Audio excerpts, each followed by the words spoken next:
आज का हमारा टॉपिक है magnetic field at the centre of circular loop. जैसे कि हमने पिछले कल बायोट सेवर्ट्स लॉ के बारे में स्टडी किया, जिसमें हमें यह पता चला कि किसी वायर से जब आई करंट फ्लो करता है तो उस करंट की वजह से जो मैग्नेटिक फील्ड प्रोड्यूस होती है वो किसी पॉइंट पे कितनी मैग्नेटिक फील्ड पैदा होती है वो आप उसको फाइंड आउट कर सकते हैं by using Biot Savart's law. और बायोट सेवर्ट्स ने यह बताया था लॉ कि small magnetic field due to the small elementary portion is given by the formula dV equal to mu naught upon 4 pi ideal sine theta upon r square. अब ये आपके पास एक सर्कुलर लूप है और जिसमें ये देखिए आई करंट फ्लो कर रहा है। इस आई करंट, ये जो करंट फ्लो कर रहा है, इस करंट की वजह से इस लूप के सेंटर में कुल कितनी मैग्नेटिक फील्ड होगी। तो हम क्या करते हैं, हम पूरी लूप से नहीं निकालते हैं, पहले हम छोटे से पोर्शन को कंसीडर करते हैं और उसकी वजह से सेंटर में कितनी मैग्नेटिक फील्ड है वो निकालेंगे। और जब वो हमारे पास आंसर आ जाएगा तब हम उसको इंटीग्रेट कर देंगे फॉर द होल लूप, पूरी लूप के लिए उसको इंटीग्रेट कर देंगे तो आंसर हमारे पास आ जाएगा। तो सपोज कर लेते हैं the A B is the small elementary portion of this loop. ये जो इतनी बड़ी लूप है इसका छोटा सा पोर्शन ले लिया ए बी, जिसकी लंबाई है dl। इस एलिमेंट्री पोर्शन का सेंटर पॉइंट सी मान लेते हैं और सी पॉइंट को ओ पॉइंट से ज्वाइन करते हैं जहां पे आपने मैग्नेटिक फील्ड फाइंड आउट करनी है। सपोज कर लेते हैं सी से लेके ओ तक का डिस्टेंस ए है, आप इसको रेडियस भी बोल सकते हैं, ये रेडियस है इस सर्कल का। अब ध्यान से देखिए तो ए से लेके सी और सी से लेके ओ, इनके बीच में जो एंगल है वो 90 डिग्री का है। अब हमारे पास फॉर्मूला था dV is equal to mu naught upon 4 pi ideal sine theta upon r square. By using this formula we can find out the magnetic field at the centre of the loop O। So dV is equal to mu naught upon 4 pi, ideal लिख दिया, sign लिख दिया, theta की जगह यहाँ पे 90 degree तो आपने 90 लिख दिया, क्योंकि थीटा क्या था, theta was the angle between the current vector and the line joining the centre point with the observation point, कि जहां पे मैग्नेटिक फील्ड फाइंड आउट करनी है उस पॉइंट का और सेंटर से जो लाइन खींचते हैं उसका बीच में जो एंगल था उसको बोलते हैं अब थीटा। तो यहाँ पे 90 डिग्री, तो मैंने 90 डिग्री भर दिया। तो आपके पास यहाँ पे देखिए क्या हुआ, dV is equal to mu naught upon 4 pi ideal sine 90 होता है 1 तो 1 अपॉन a स्क्वायर। ए क्या है, देखिए यहाँ पे r रेडियस था, यहाँ पे रेडियस a है तो मैंने a स्क्वायर लिख दिया। नाउ ये हमारे पास आ गया dV is equal to mu naught upon 4 pi और ideal upon a square. This is the answer, basically this is the answer due to this small elementary portion. इस छोटे से हिस्से की वजह से यहाँ पे कितनी मैग्नेटिक फील्ड होगी, ये होगी। लेकिन हमें पूछा गया है कि magnetic field at the centre of the circular loop, पूरी लूप की वजह से सेंटर में कितनी मैग्नेटिक फील्ड होगी। तो जब छोटे से पोर्शन की वजह से आपने निकाल लिया तो पूरी लूप की वजह से कितनी लिखेंगे, तो आप यहां लिखेंगे now the total magnetic field at the centre O due to the whole loop will be that is given by integrating both sides. तो इस इक्वेशन को आप इंटीग्रेट कर देंगे दोनों तरफ। तो इंटीग्रेट आप इस तरह से लिखेंगे, क्लोज्ड लाइन इंटीग्रल। क्लोज्ड क्यों, क्योंकि ये लूप जो है सर्कुलर लूप है, ये बंद है बिल्कुल। तो ये close line integral dV is equal to, और यहां पे भी इस तरह से लिखेंगे close line integral of this equation. यहां से ये डिफरेंशिएशन और इंटीग्रेशन एक दूसरे के अपोजिट होते हैं, कैंसिल कर देते हैं, इसको कैंसिल कर दीजिए तो आपके पास बच जाएगा B इज इक्वल टू, ये जो कांस्टेंट है उसको बाहर निकाल दीजिए और अंदर सिर्फ लेंथ रहेगी, क्योंकि पहले लेंथ आप ले रहे थे एलिमेंट्री पोर्शन AB, अब पूरी लूप की लंबाई लेनी है आपने, तो जो लेंथ है उसको अंदर रहने दीजिए, उसको इंटीग्रेट करना है, बाकी बाहर निकाल दीजिए। Mu naught upon 4 pi constant है, बाहर निकाल दिया, आई करंट कांस्टेंट है, बाहर निकाल दिया, A उसका सर्कुलर लूप का रेडियस है तो उसको बाहर निकाल दिया, अंदर बच गया आपके पास एक close line integral of length dl। पहले स्मॉल एलिमेंट्री पोर्शन था, अब टोटल लेंथ कितनी होगी, तो अब आपको पता है कि किसी सर्कल का अगर रेडियस r होता है तो उसका पूरा पेरीमीटर कितना होता है 2 पाई r। तो यहां पे जो आपके पास सर्कल दिया हुआ है, ये सर्कल, इसका रेडियस a है, तो इसका रेडियस a है तो यहां से लेके यहां तक की कुल लंबाई कितनी होगी, तो आप बोलेंगे 2 पाई a। तो उसी को आपने यहाँ पे भर दिया। तो ये जो इंटीग्रेशन का मतलब है कि टोटल लंबाई कितनी है, तो टोटल लंबाई कितनी है सर्कुलर लूप की, 2 पाई है। a से a कैंसिल हो गया तो आपके पास है b is equal to mu naught upon 4 pi into 2 pi i divided by a। So this is the total magnetic field at the center of the circular loop। अब हम मान के चलें कि अगर इस लूप में n टर्न है, ये लूप एक तार की नहीं बनी है, इसमें 10 तारें लगी हैं, 50 तारें लगी हैं, 50 ऐसे सर्कल लगे हुए हैं, तो उतने से आप मल्टीप्लाई कर दो, उतने ज्यादा मैग्नेटिक फील्ड हो जाएगी। तो मैंने यहां लिखा है कि B is equal to mu naught upon 4 pi 2 pi n into I और डिवाइडेड बाई A। यहां पे n से मल्टीप्लाई कर दिया, क्यों, if there is n turns in the loop, अगर ये जो तार जो है ये एक नहीं है, ये कितनी बार है, ये n टाइम ऐसे से राउंड किए हुए उसके n टर्न है, तो total magnetic field n times हो जाएगी।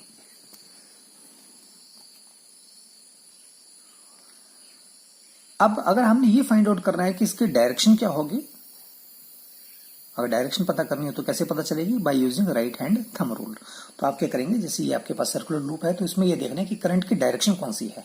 जो करंट की डायरेक्शन है उस तरफ आपने अपने राइट हैंड का थंब कर देना है, अंगूठा उस साइड करना है और इस वायर को पकड़ लेना है।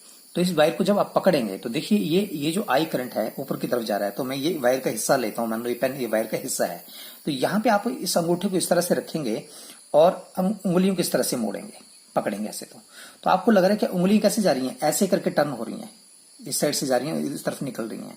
तो इसका मतलब है ये जो वायर है इसमें जो करंट ऐसे फ्लो कर रहा है तो मैग्नेटिक फील्ड ऐसे निकलेगी, ऐसे करके, यानी यहां से सेंटर की तरफ जाएगी और इस तरह से बाहर को निकलेगी, इधर से सेंटर की तरफ जाएगी। तो इसका मतलब ये हुआ कि सेंटर ऑफ द लूप जो है वहां पे मैग्नेटिक फील्ड कैसे होगी, नॉर्मल टू द पेपर, इस पेपर के नॉर्मल इस डायरेक्शन में अंदर की तरफ होगी, इनवर्ड, ये इसकी डायरेक्शन होगी।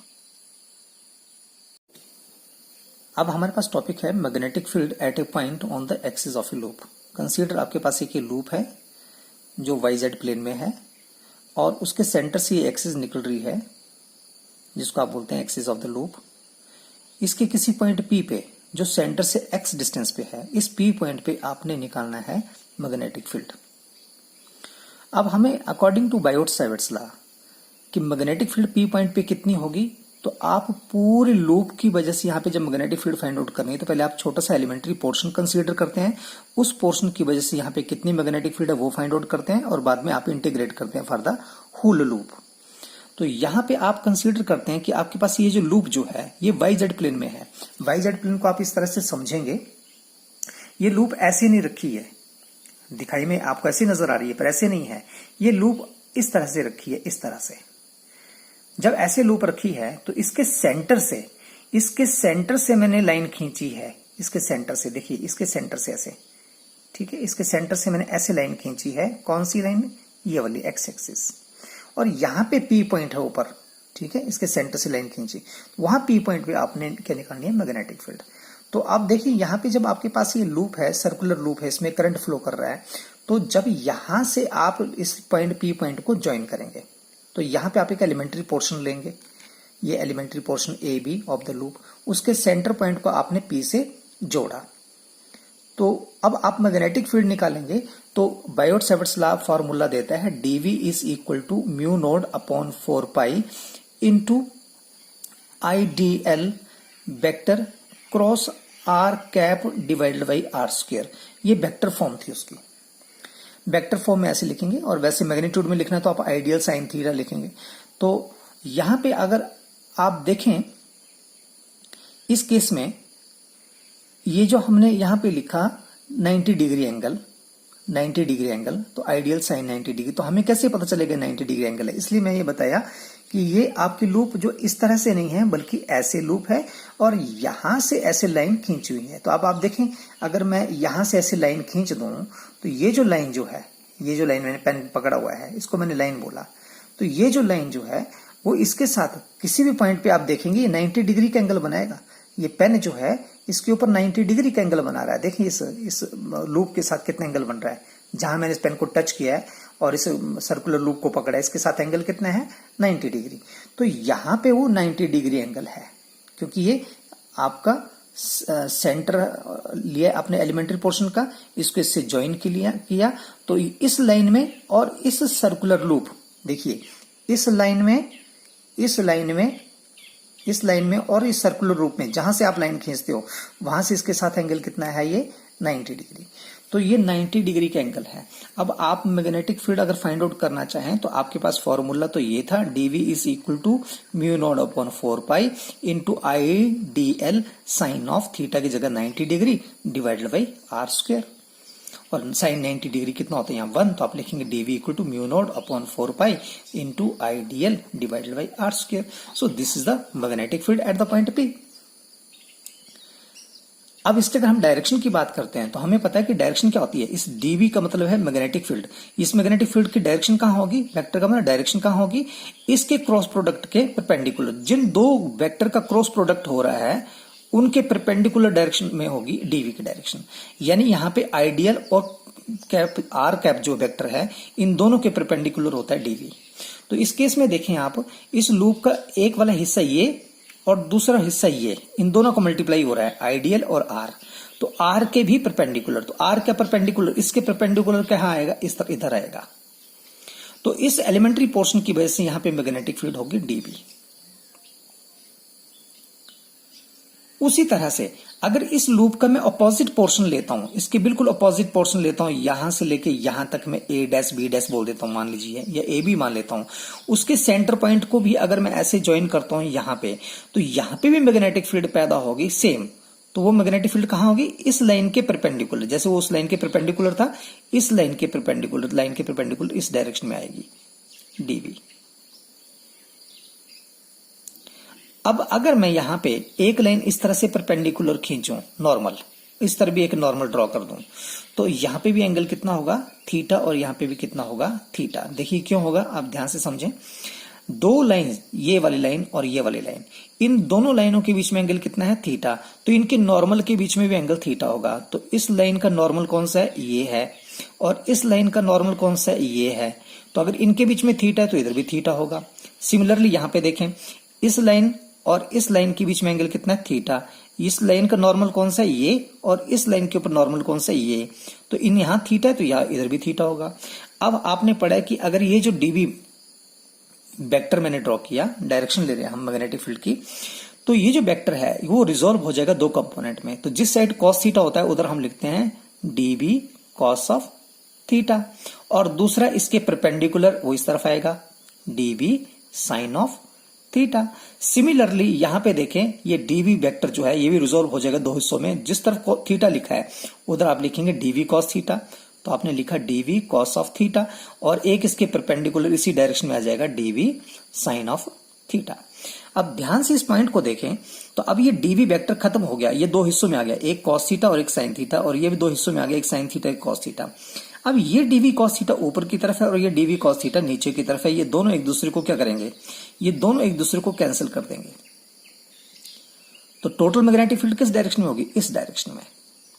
सिमिलरली इस लूप के हर एक पोर्शन का, इस पोर्शन के, ये जो पोर्शन इतना ये वाला पोर्शन लूं और इसके अपोजिट वाला पोर्शन लूं, तो उसकी वजह से भी पी पॉइंट पे एक मैग्नेटिक फील्ड जो है वो साइन थीटा के रूप में इस डायरेक्शन में होगी along the axis of the loop, और कॉस थीटा के रूप में ऊपर की तरफ होगी, जो एक दूसरे को अपोजिटली कैंसिल कर देंगे पूरी लूप में। जैसे मैंने ये दो एलिमेंट्री पोर्शन लिए उनकी वजह से किया, वैसे होल लूप की वजह से वैसा होगा कि टोटल मैग्नेटिक फील्ड आपकी इसी डायरेक्शन में आएगी। तो अब हम बोलें कि टोटल मैग्नेटिक फील्ड कितनी होगी, तो आप बोलेंगे टोटल मैग्नेटिक फील्ड होगी बी, और किस डायरेक्शन में होगी, डी, इस डायरेक्शन में। कितनी है, डीवी साइन थीटा। इस पोर्शन की वजह से डीवी साइन थीटा, इस पोर्शन की वजह से डीवी साइन थीटा, तो टोटल कितनी होगी, तो आप उसको इंटीग्रेट कर देंगे। तो आप लिखेंगे closed line integral of dV sine theta. ये जो डीवी साइन थीटा जो है इस पोर्शन की वजह से भी है, इसकी वजह से है, तो पूरी लूप की वजह से कितना होगा, तो इस डीवी साइन थीटा को आप इंटीग्रेट कर देंगे, तो आ जाएगी आपके पास टोटल मैग्नेटिक फील्ड। यहां से आप लिखेंगे B is equal to line integral, और डीवी कितना है, तो डीवी आपने फाइंड आउट किया था, डीवी आपने ये लिखा है, डीवी आपके पास है। डीवी कितना है, म्यू नॉट अपॉन 4 पाई आइडियल अपॉन आर स्क्वायर। अगर आपने सिर्फ मैग्नीट्यूड लेना है तो यहां भर दिया, तो mu naught upon 4 pi into ideal upon R square, ये डीवी की जगह भर दिया। साथ में क्या है, साइन ऑफ थीटा। अब यहां पे आप b इज इक्वल टू जो कांस्टेंट रकमें हैं उनको बाहर निकाल लीजिए, बाकी अंदर रहने दीजिए। तो आपके पास क्या आएगा, देखें यहां पे म्यू नॉट अपॉन 4 पाई बाहर आ गया, आई बाहर आ गया, डिवाइड बाई आर स्क्वायर बाहर आ गया, साइन ऑफ थीटा बाहर आ गया, और अंदर बच गया डीएल। क्यों, क्योंकि आपने टोटल मैग्नेटिक फील्ड निकालनी है due to the whole loop, तो पूरी लूप की। तो पहले स्मॉल पोर्शन जिसकी लेंथ डीएल थी उसकी वजह से मैग्नेटिक फील्ड निकाल रहे थे, अब पूरी लेंथ की वजह से निकालेंगे। तो पूरी लेंथ का आप, लंबाई का आप इंटीग्रेट करेंगे। तो यहाँ पे आपने इंटीग्रेट किया तो आपके पास जो इक्वेशन आई वो इस तरह से I, B is equal to mu naught upon 4 pi into I divide by R square, और ये साइन ऑफ थीटा, और ये लेंथ जो है यानी लंबाई जो है पूरी सर्कुलर लूप की कितनी होगी, तो आप लिखेंगे 2 पाई ए इंटू 2 पाई ए। ये कहां से आया, ये पेरीमीटर है।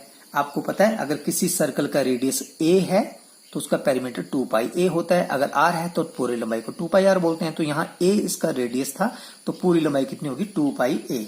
तो मैंने यहाँ पे इंटीग्रेट हटा के पूरी लंबाई लिख दी 2 पाई ए। तो अब हमारे पास यहां से आपके पास क्या बना, b इज इक्वल टू, ये म्यू नॉट अपॉन 4 पाई है, इसको काटना नहीं है, इसको ऐसे कैसे रहने देना है, क्योंकि हमें इसकी वैल्यू पता है 10⁻⁻7 होती है, तो इसको ऐसे रहने दिया। बाकी जो आपके पास है उसको लिख दिया, तो 2 पाई पहले लिखा, उसके बाद आई लिखा, ये a लिखा, divided by R square into sine of theta. अब ये जो फिगर है उसमें से साइन थीटा की वैल्यू लीजिए और यहाँ पे भर दीजिए। तो आप ये देखें, हमारे पास जो फिगर है इसमें ये थीटा है, तो थीटा के सामने वाली साइड जो ये ट्रायंगल देखिए, ये ट्रायंगल बनी हुई है, तो थीटा के सामने वाली साइड जो हमेशा परपेंडिकुलर होती है, तो ये परपेंडिकुलर हुई तो ये बेस हुई और ये हाइपोटेन्यूज हुई। तो साइन थीटा क्या होता है, साइन थीटा होता है परपेंडिकुलर ओवर हाइपोटेन्यूज। तो परपेंडिकुलर a है, हाइपोटेन्यूज की वैल्यू r है, तो a अपॉन r जो है साइन थीटा के बराबर होगा। तो यहाँ पे आपके पास जो साइन थीटा है वो साइन थीटा किसके बराबर आया फिगर से, a अपॉन r के बराबर। तो आपने यहां से साइन थीटा हटाया और वहां पे आपने a अपॉन r लिख दिया। तो हमारे पास magnetic field B is equal to mu naught upon 4 pi और ये 2 pi I a upon r square, और साइन थीटा की जगह लिखा मैंने a अपॉन r। अब इसको सॉल्व कर लें आप, तो आपके पास कितना आया, b इज इक्वल टू, ये लिखा मैंने म्यू नॉट अपॉन 4 पाई, और यहां पे आपके पास आया ये 2 पाई और ये i, और a इंटू ए हो गया a का स्क्वायर, और r स्क्वायर का मल्टीप्लाई कर दे तो ये आ गया r की पावर 3। यहां पे आप r की वैल्यू फाइंड आउट कर सकते हैं उसी फिगर से, हालांकि आंसर ये भी है काफी है, लेकिन r की वैल्यू अगर यहां से फाइंड आउट करनी तो क्या होगी, तो इसी फिगर को देखिए ध्यान से कि यहां पे a है परपेंडिकुलर, x है आपका बेस और r है आपका हाइपोटेन्यूज। तो पाइथागोरस थ्योरम लगती है r का square is equal to a square plus x square. तो इसका फार्मूला मैं यहां पे लिखूं नीचे, using Pythagoras theorem r square is equal to a square plus x square. तो यहां से r किसके बराबर आएगा, a square plus x square under the root. तो मैं ये वैल्यू यहां पे भर सकता हूं। तो जब मैं ये वैल्यू यहां पे भरूंगा r की इस इक्वेशन में, तो मेरे पास आएगा b is equal to mu naught upon 4 pi, constant है वैसे रहने दिया, 2 पाई भी कांस्टेंट है वैसे रहने दिया, i भी कांस्टेंट है वैसे रहने दिया, a स्क्वायर वैसे लिख दिया, नीचे क्या था r क्यूब। तो r की वैल्यू क्या है ये, तो ये लिख दी मैंने a square plus x square, और अंडर रूट का मतलब होता है 1/2, और यहाँ पे 3 लिखा हुआ है तो मैंने ब्रैकेट लगा के यहाँ पे 3 लिख दिया पावर। तो हमारे पास इक्वेशन बन गई mu naught upon 4 pi 2 pi I a square divided by, नीचे आ गया a square plus x square की पावर। अब ये 3 और 1/2 मल्टीप्लाई हो जाएंगे, तो 3 से 1 को मल्टीप्लाई किया तो हो गया 3 इंटू 3, 3/2। तो ये हमारे पास आ गई total magnetic field. This is the total magnetic field at a point on the axis of the loop. और अगर इस लूप में n टर्न होते, if there are n turn, if there are n turns in the loop, then magnetic field B will be given by the formula mu naught upon 4 pi, same ही रहेगा 2 पाई, और ये n लगा दीजिए साथ में, i square divide by a square plus x square की power 3/2। तो सिर्फ n लिखेंगे यहाँ पे, अगर n टर्न होते हैं तो आपके पास फार्मूला ये बन जाएगा, सेम फार्मूला n से मल्टीप्लाई कर दो तो ये आ जाएगा। अदरवाइज आपका ये जो आंसर है यहां तक भी ठीक है, अगर ये करेंगे तो इतनी मैग्नेटिक फील्ड होगी, और n टर्न होगी तो इतनी मैग्नेटिक फील्ड होगी लूप के सेंटर में। अब इसके बाद हमारे पास 2 स्पेशल केस आ जाते हैं, ये आपका आंसर आ गया है। अब स्पेशल केस ये है कि वो जो P पॉइंट है जहां पे आप ये मैग्नेटिक फील्ड आपने फाइंड आउट की, अगर वो P पॉइंट सर्कुलर लूप के सेंटर में होता तो क्या होता। तो मैंने ये पहले लिखा, when point P lies at the centre O of the loop. देखिए यहां पे आपके पास ये जो लूप है, ये जो P पॉइंट है वो यहां ना होके यहां पे होता, O पॉइंट पे होता तो क्या होता। तो जैसे इस P पॉइंट को उठा के आप इस तरफ ले आओगे तो ये x जो है ये धीरे धीरे खत्म हो जाएगा, क्योंकि यहां से यहां तक की लंबाई x है। तो जैसे P पॉइंट को मैं इधर लाता चाहूंगा x कम होता जाएगा, जब मैं इसको यहां रख दूंगा तो x की वैल्यू क्या हो जाएगी 0। P को जब मैं उठाएंगे तो यहां x क्या हो जाएगा 0। तो ये जो आपने फॉर्मूला निकाला है यहाँ पे ये जो फॉर्मूला निकाला है, यहाँ पे जो x है वहां पे 0 लिख दीजिए, उतनी मैग्नेटिक फील्ड होगी। तो हमने बोला कि सर्कुलर लूप के सेंटर में कितनी मैग्नेटिक फील्ड होगी। अगर P पॉइंट कहाँ लाई करता है, सेंटर में, तो मैग्नेटिक फील्ड होगी। तो आप यही फॉर्मूला लिखेंगे ऊपर वाला, B is equal to mu naught upon 4 pi और x की जगह 0 भर दीजिए। तो यहाँ पे अगर 0 भर दिया तो आपके पास रकम क्या बनी, 2 pi I A square divided by A square की पावर 3/2, क्योंकि एक्स स्क्वेयर तो 0 हो गया। तो ये खत्म कर दिया तो आपके पास बच गया ये ए स्क्वेयर है। ये स्क्वेयर से ये पावर कट गया, तो आपके पास आया mu naught upon 4 pi into 2 pi I A square divided by A की पावर 3। स्क्वेयर से एक स्क्वेयर नीचे वाले कट गए, तो आपके पास आंसर क्या आया, mu naught upon 4 pi into 2 pi I divided by A. So this is the magnetic field at the center of the circular loop. और अगर n टर्न होंगे तो यहां n से मल्टीप्लाई कर दीजिए। So this is the number 1 special case. दूसरा case क्या है, दूसरा स्पेशल केस है कि अगर ये P पॉइंट यहां ना होके बहुत दूर होता तो मैग्नेटिक फील्ड क्या होगी। तो दूसरा मैंने लिखा कि when the point P lies far away from the centre of the loop, अगर ये P पॉइंट जो है सेंटर ऑफ द लूप जो है O उससे काफी दूर हो तो क्या होगा। तो आपका ये x जो है ये बहुत ज्यादा हो जाएगा। तो x is very very greater than the radius of the loop. ठीक है, तो क्या होगा, अगर ये P पॉइंट बहुत दूर चला जाए तो x जो है इसकी लंबाई बढ़ जाएगी, तो x बहुत ज्यादा बड़ा हो जाएगा। किससे, ये A जो रेडियस है इससे, very very greater than A। तो आपके पास जो फार्मूला निकला था उसमें क्या होगा, देखिए हमने ये मैग्नेटिक फील्ड फाइंड आउट की थी एट द पॉइंट P, इतनी मैग्नेटिक फील्ड थी पूरी लूप की वजह से। अब हमने बोला कि P point lies at far away from the centre of the loop, यानी x is very very greater than A। तो x अगर A से बहुत ज्यादा बड़ा है तो इसका मतलब A जो है x से बहुत छोटा हुआ। अगर A x से छोटा है तो ए स्क्वेयर तो और ज्यादा छोटा हो जाएगा, क्योंकि जो छोटी रकम है उसका स्क्वेयर और ज्यादा छोटा हो जाता है। Therefore A square should be neglected, should be neglected. तो हमने क्या करना है कि इस इक्वेशन में जहां पे ए स्क्वेयर होगा उसको हटा देना है, क्योंकि एक्स ए से बहुत बड़ा है तो ए यानी एक्स से बहुत छोटा है, तो ए स्क्वेयर तो और छोटा हो जाएगा। तो इस रकम में आप ए स्क्वेयर को हटा दीजिए। तो जहां ए स्क्वेयर लिखा है उसको आप हटा दीजिए, यहां से नहीं हटाना है, इधर से। दोनों का सम में ये बहुत छोटी रकम है तो ये ना के बराबर है, तो इसको हटा दीजिए। तो हमारे पास आएगा B is equal to mu naught upon 4 pi और ये 2 पाई आई ए स्क्वेयर। ध्यान रहे ए स्क्वेयर यहां से नहीं हटाना है, यहां से हटाना है। दोनों का सम में ये रकम बहुत बड़ी है और बहुत छोटी है, तो छोटी वाली रकम को हटा दीजिए। तो आपके पास बच गया एक्स स्क्वेयर की पावर 3/2। 2 से 2 कैंसिल, आपके पास आया म्यू नॉट अपॉन 4 पाई और यहाँ पे आया 2 pi I A square divided by x की power 3। So this is the answer. ये आंसर है आपका। अगर पी पॉइंट आपका बहुत दूर लाई करता है तो आपके पास मैग्नेटिक फील्ड होगी mu naught upon 4 pi 2 pi I A square upon x cube.